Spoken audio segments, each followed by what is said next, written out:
Hello and welcome to this show called the NV Sharma Show, and this is your host NV Sharma. You'll agree with me that this world is riddled with complexities of all sorts of things, and it varies from region to region, place to place, person to person, and it goes on. How to overcome these complexities, and which is having a very bad effect on the democracy of any country, the governance of any country. We'll come up with these solutions, and for that I have invited for this show a very special guest who is not from Nagpur, who is not from Vidarbha, not from Maharashtra, not from India, but is coming straight from Germany. I wish to introduce Professor Dr. Ludwig Streit, who is just 80 years young, and he has this hobby of traveling all over the world and trying to impart his knowledge, whatever he has. Before I begin this show, I would like to tell you that Professor Ludwig Streit is a mathematical physicist, and he is from the Bielefeld University, Germany. Am I right, sir? Right. Right. And apart from that, he is a member of the Academy of Science from Lisbon, Portugal. Apart from that, he has an honorary professorship of MSU IIT, that is in Philippines, and apart from that also from Graz, Austria. Professor Ludwig is in Nagpur, and he has come to attend an international conference on the physical universe that has been organized by International Research Center in India and in collaboration with Nagpur University. Welcome, sir, and it's a pleasure to have you here on my show. Thank you, my pleasure. How do you feel in Nagpur? Delighted, actually. Delighted. I've been here a couple of times, but unfortunately there was a big gap in my Indian presence over the last 7 years before I came very frequently to this country. Why this gap of 7 years? Other commitments, actually. There was really no good reason. So when finally I got this invitation by our friend Sanjay Wagh, he had read my mind. I wanted to come back, and I'm glad to be here. Yeah, and your favorites in Nagpur, I suppose it's Haldiram's sweets. Yeah, the rasmalai. The rasmalai from Haldiram's. The other thing that I adore is, of course, we don't get pan in Europe, right. But the pan masala I can buy here and put into dates. We can buy dates, yeah. So that's a substitute for the pan, and I like that too. Right. And you love those pan masalas, and yeah. So, nice thing to hear about it. So you can have your coffee as well. Thank you. In the meantime, sir, I would like to tell you what are the complexities that are riddling this world with presently. Well, that is a mega question. Yeah. We know, we have a gut feeling, I think all of us, that life around us is getting more and more, in common language, complicated. Let me call it complex, that would be more technical. And one might wonder, how did this come upon us? A couple of years ago, I was sitting with some friends at a dinner in Singapore, all of them scientists, and the question was kicked around, what's the most important invention that has influenced our present life? And immediately, actually, there were some ideas, but the consensus was, it's the PC. With the massive intervention of computers, the world became one network. Right. Effects would travel immediately from one end to the other. Opinions, efforts to influence elections, as we know. All of this before the computer age would have been impossible. Elections anywhere in the world. Yeah. And well, of course, the Russians say we didn't decide Trump's election, but it's not yet decided. My point is, this kind of phenomenon is really part of what I would call a revolution, brought about by the advent of this omnipresent PC. Everybody has one, and even now on your cell phone you can play the PC. We're all in one network. We are, and this has an enormous amount of different impacts that we could get into while we talk. But I think this was really a revolution. I once read, I was moved when I read that, I'm so old, maybe it's 40 years ago, in a physics textbook where the professor wrote, such and such problem is, technically speaking, non-linear, complex. And he said, and that's my point, he said, for these complex problems, we lack an intuition. Right. And maybe the development of such an intuition will be a new intellectual awakening of mankind. Did you see the film Space Odyssey 2001? Yes. Where this thing comes down, Right. and the new awakening. And that's the computer these days. Right. It has changed our world in a revolutionary way in all aspects of daily life. You know? When boys and girls on university campuses, you saw them 40 years ago, they would chat and laugh together. Now everybody's sitting there doing. With their heads down. Yeah, you know, the world has changed, and this is, of course, a kind of a trivial thing, although it has its consequences. But the impact is so heavy in so many fields that we really can speak of the revolution of this new millennium. Right. But tell me one thing, sir. How do you feel this? Is it for good or bad that this revolution has come up? Well, the big discoveries, inventions that I can think of in my lifetime always had their bright and their dark side. Right. Let me first talk about nuclear energy. Great if you don't have blackouts because there are enough power generators. If you're from Hiroshima and Nagasaki, You'll always say it's a dark side. Yeah. Right. What is now called the financial industry, based again on computer-driven analysis of financial markets. My banking friends say this is very good because markets become more liquid, the overhead costs are lower, and everybody profits. But look at the financial crisis. Look at this banking crisis. Millions of people were the victims of these frauds. No, these were bank employees. They thought they did the right thing, and millions of people became unemployed. With the intention to enhance the efficiency, the wealth of the bank and the salaries of those guys, which were and still are enormous. Not that these people intend to impoverish the others, but it was a side effect, as we know. Right. So many crashes. And then the head of one of these New York banks, when he was summoned to Congress, American Congress, for a hearing in Washington, he said, "We are doing God's work." I could have hit him in the face, frankly speaking. Millions turned to be unemployed, and he was doing God's work. My God, where are we? You know, that's the dark side. The other one, of course, is this loss of privacy. You see, the internet is such a lovely object. You can profit so much from it in terms of enlightenment, information, better view of the world, and you pay for it heavily. And nobody notices it. You pay by losing your privacy and by passing your identity to the lords of the big data. Right.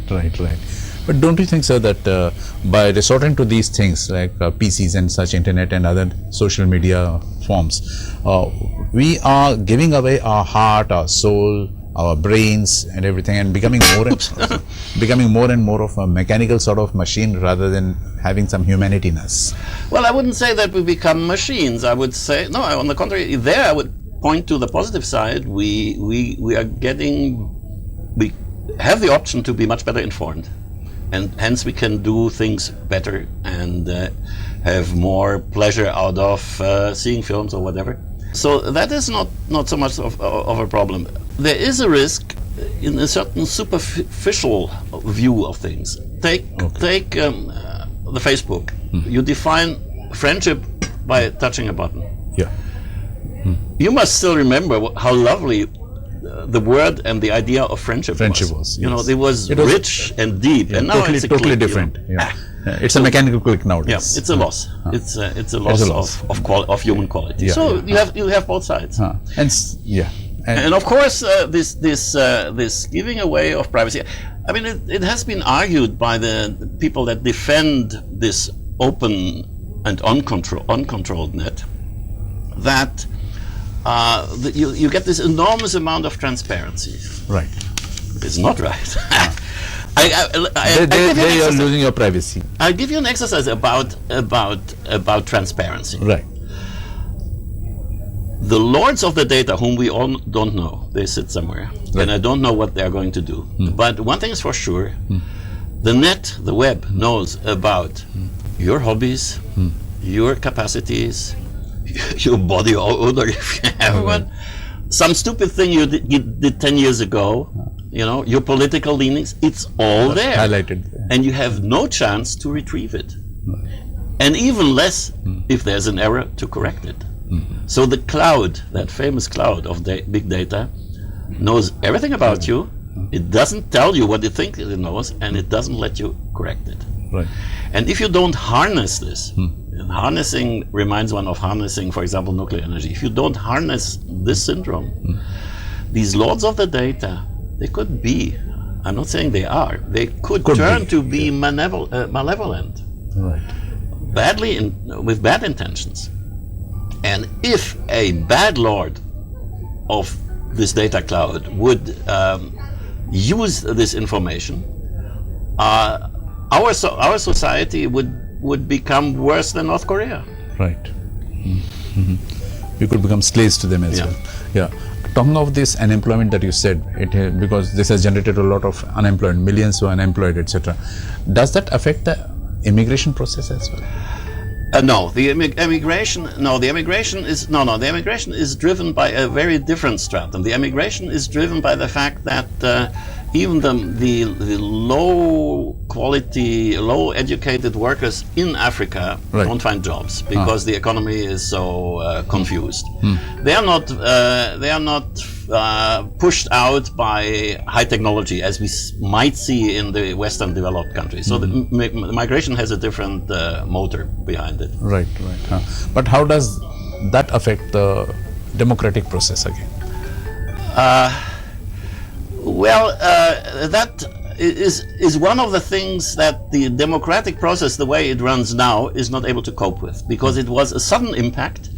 That is this acceleration thing. We have these big crises appearing on the horizon within days sometimes. It could be the financial crisis, it could be a nuclear crisis like in Japan. And things happen so fast.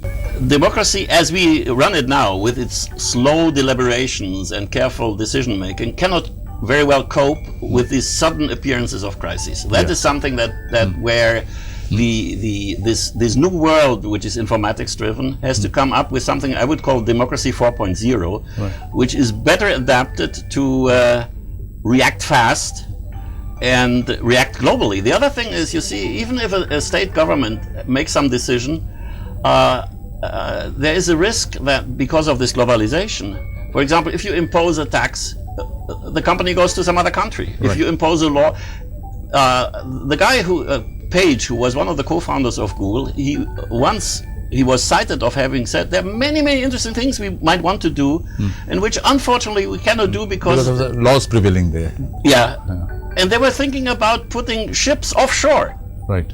Imagine to flee from the American laws. And I think it was at the same time as Microsoft and Google both were contemplating this kind of a thing. So it again is a very subjective issue, which you feel. This is one of the big issue that concerns us all. I see three things. One is that the things to be debated and to be decided have become so very complex that the average, even the parliamentarians, even the legislative, often cannot penetrate the issues because they are technically so complicated, let alone the voters.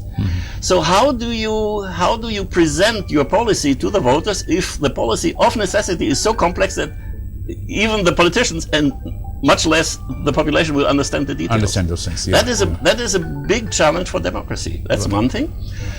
The other one is that decisions often have to be made very quickly. There was this wave of immigration. Suddenly the government had to do something. And Parliament didn't have time to decide. Same with the financial crisis. Our head of government, Mrs. Merkel, went to Parliament and said, you guys, this is a rush issue. We have to very quickly vote on this. I mean, that implicated guarantees which were on the level of a large fraction of the national budget. And Parliament was supposed to not decide. It was kind of implied they also don't know what they would decide because it's so complex, complexity and acceleration. So just raise your hands because we have to save the world, Meaning there is a failure of the political system to cope well with complexity and acceleration. Another issue remains is about the social disparity that we come across all over the globe. That is a sleeping monster. if you ask me. Would you explain that? Well, when the Berlin Wall fell and the communist hegemony crumbled, those days I said to my wife, and I must say, I saw communism from the inside in Eastern Germany, and I really found it so awful, so awful, so awful. I was happy that that system would collapse. Yeah. But the big loss that we encountered in this collapse of the communist system is the moral counterposition. You see, I don't say that in their daily practice, communists were of a high moral standing. I don't say that. And often they were not, as we know from Stalin's infamous history. However, they had moral postulates. Before Marx, the church would hold up moral principles. Then the socialists, the left, claimed the moral high ground. In the capitalist side of the world, of course, they didn't care too much for that, but they were worried about the criticism. Right. The masses might listen to the left, and so they were keeping a low profile, and they were not exaggerating. And now, and I predicted that to my wife, practically on the day when the wall fell, and now we see it. Now we have greed unlimited. I'm not kidding, it's very sad. Yes. Well, things go on the way they go until there's an explosion, and I'm worried about the explosion. Since I'm 80, I just hope I won't live to see it. But it's scary. Yeah. I have kids, and that is a very serious question. And fortunately, some people begin to raise their hand. Your colleagues in, I forget which British channel, have put on YouTube an interview with a Slovenian philosopher called Žižek, Slavoj Žižek. He looks, well, I can say this, he will never hear me. He looks very ugly on television, but he's mega bright in his thinking. And he said, the remaining left now, they accused him of being a communist because he was critical of the capitalist system. He's not a communist. In fact, he said that communism has been a failure, and the present democratic socialism is very bad, socially speaking, because they put little patches on the problem. Of course. They don't, I mean, the way they fix things here and there, working on the symptoms, does not address the fundamental issue. Of course, the beautiful lady that interviews him on YouTube, Channel 4, does that exist in England? Could be. It's very worth looking for in YouTube. So they said, what's your recipe? And I said, I don't have a recipe. But I see we need a recipe, and people should start thinking about it. You see, who teaches morality to the present greedy? I had this word elite. Elite, with my Latin background, these should be people that have been elected to be superior. Nobody elected these bastards. They just filled their pockets. Right. Even Trump was not elected by the majority, if you look very closely, So elite is very misleading. It's the lords, these anonymous lords of the market and of capital, and they're uncontrolled and are completely shameless. Like this guy Blankfein who said, "We are doing God's work." What a bastard! I hope he doesn't throw me into the court, but so disgusting.